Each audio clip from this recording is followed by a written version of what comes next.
What is the truth about the modern man? What is the modern man? Who gets to define that? How is it defined traditionally? What might be all fucked up in the world around this? Let's have a look at that today. So, why should you listen to me? Maybe you shouldn't. I have been to 50 countries, talked to men around the world, interviewed on my podcasts a whole bunch of speakers on the topic of masculinity. I think I've had good role models, mentors, bad role models, been involved with masculinity in all sorts of formats, from working with literally tens of thousands of children through martial arts, a whole bunch of context. These are, however, just my rambling thoughts. Maybe there's something useful and interesting here. If you're going, well, who gets to fucking say anyway what a man is? It's interesting. What's going on today is no one knows what a man is anymore, do they? So first of all, we've got the sort of mad gender ideology politics that says there's no such thing as a man, but they're also bad. And anyone who thinks they are one is one, even you just have to think it. So it's not about objective reality. When people say identify, what does that mean? It means think you are or feel a bit like. What's a synonym for it? So it's a very mad situation, isn't it? It's very confusing. We've also got competitive definitions. So the media and the government are in competition with traditional ideas of masculinity, which have been systematically repressed and destroyed as those institutions are in competition with it, all right? So if you think about what a man does, like protect and provide, yeah, this is pretty classic traditional stuff. That role has increasingly been told, well, no, the state does that. The state can give you benefits. If you're a single mother, the state can look after you. And the traditional role of masculinity is no longer encouraged by our mainstream society.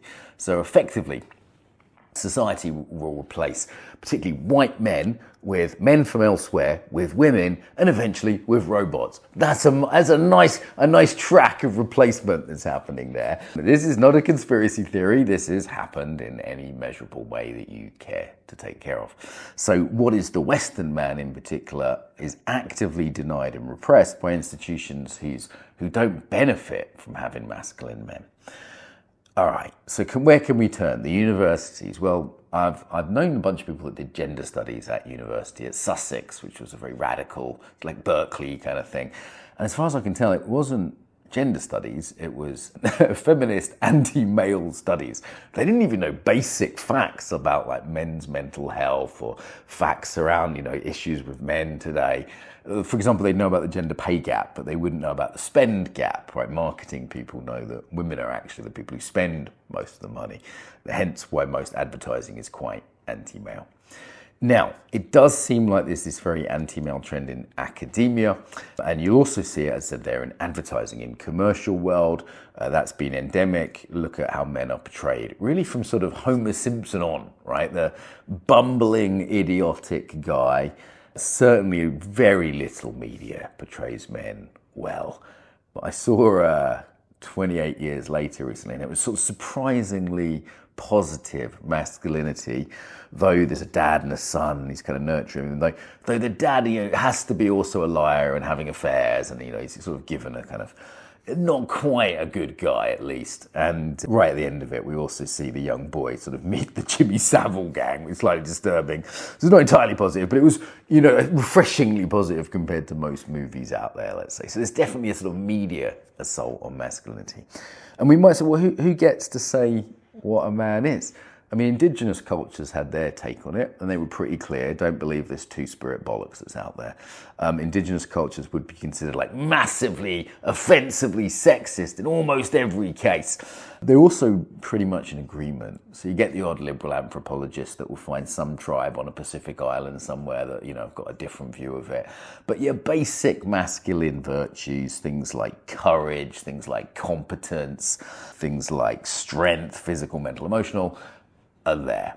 I think one solution, by the way, to say what is masculinity is simply to take traditional virtues and extend them into the modern context. So strength, for example, yes, it could mean having biceps, being physically strong, that's a good foundation, but extending that into the mental, the emotional, even the spiritual domains.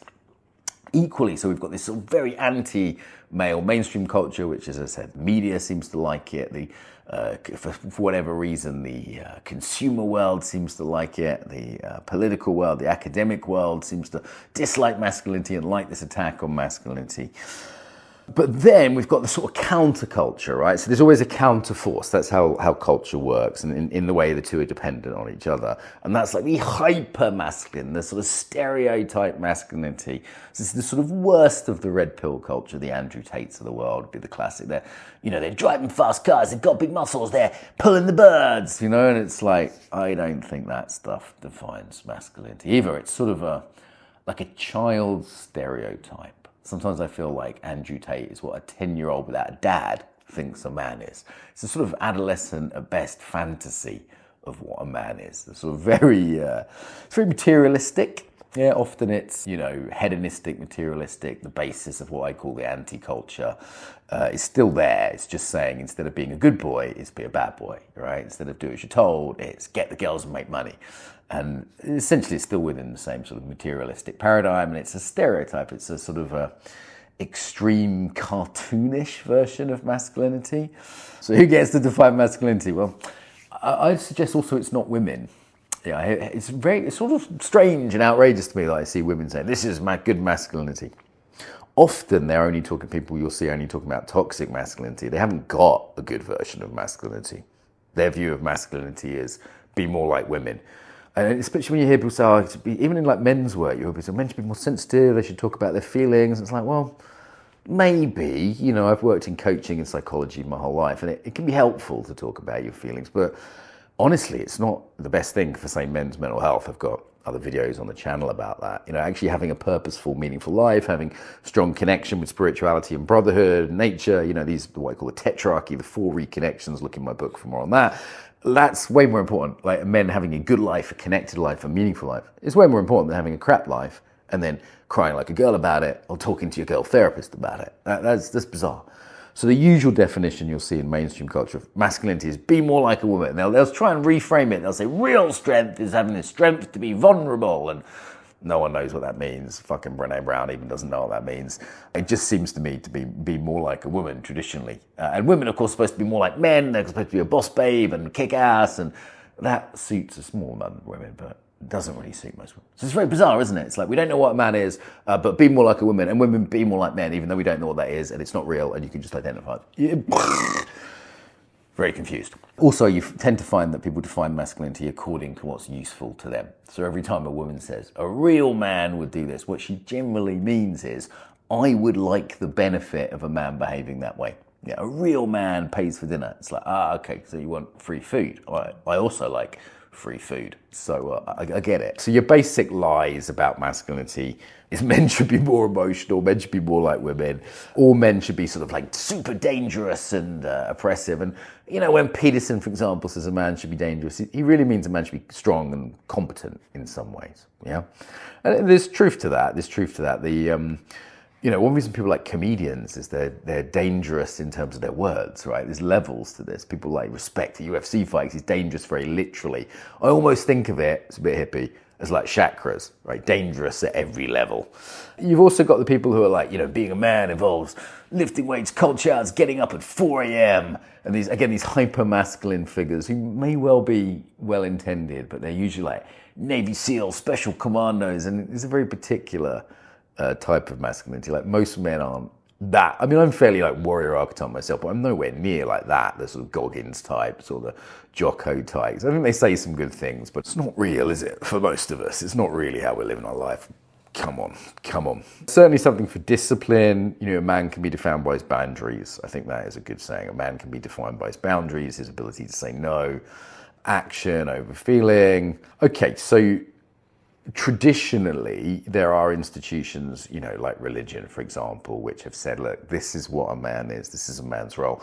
And usually, if I'm honest, they're healthier, aren't they? Have you noticed that? If you're around like this dude from the church I just went to the gym with yesterday, and he just seemed healthier than the average sort of weird metrosexual guy in the street. So, I mean, by your fruits know them, by their fruits know them. Okay.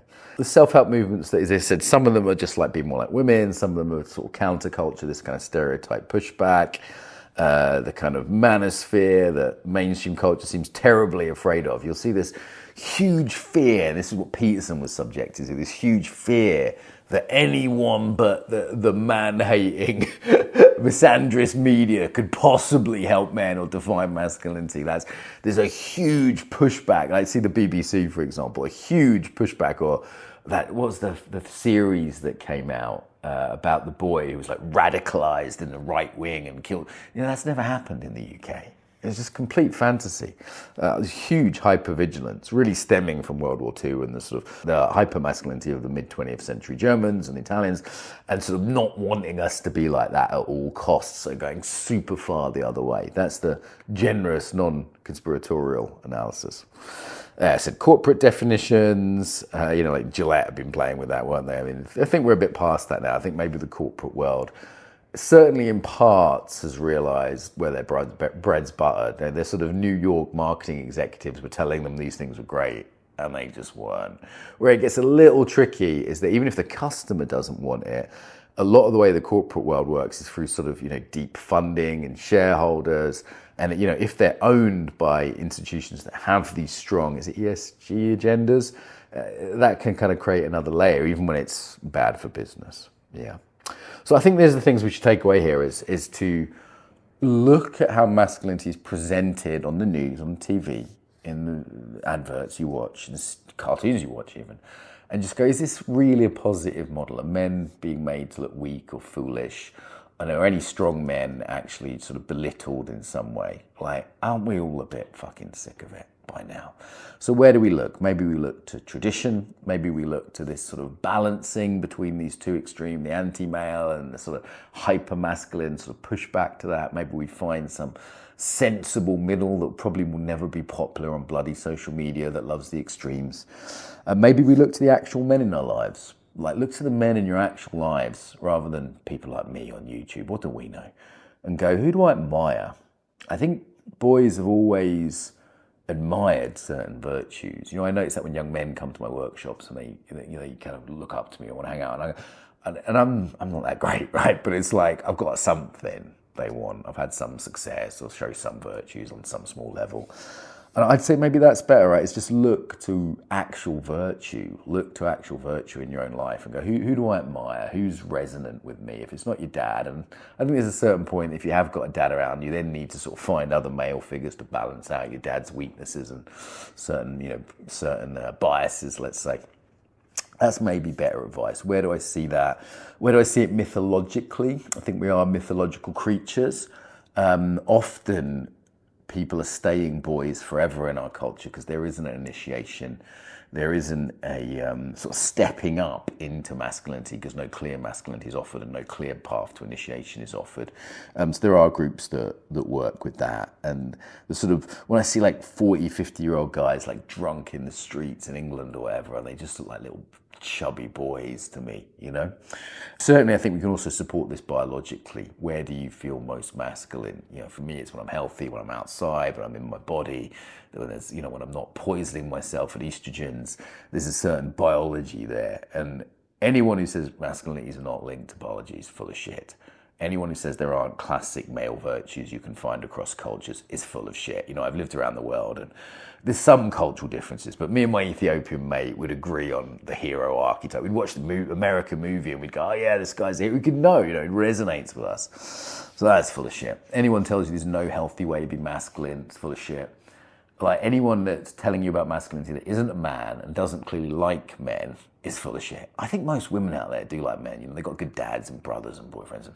And, most women are all right. It's just a shame that the women in the media are very often the women who don't like men or who are in direct competition with men. So they kind of want to push them down. Something most people don't realize about women is that they're vicious with their competition in a way that men sort of, have this sort of sporting, we compete, but at the end of it, we hug and shake hands like two boxers at the end of it are friends. Women aren't really like that. So the women who are competing for masculine jobs, masculine roles, they're pretty vicious towards men. And as I said, we're in direct competition with the state, and consumer culture wants men to be weak and not providers. It wants to provide for women and have us all pathetic and addicted. So it is a conspiracy. You are right to be concerned. That's my view on masculinity, for what the hell that's worth.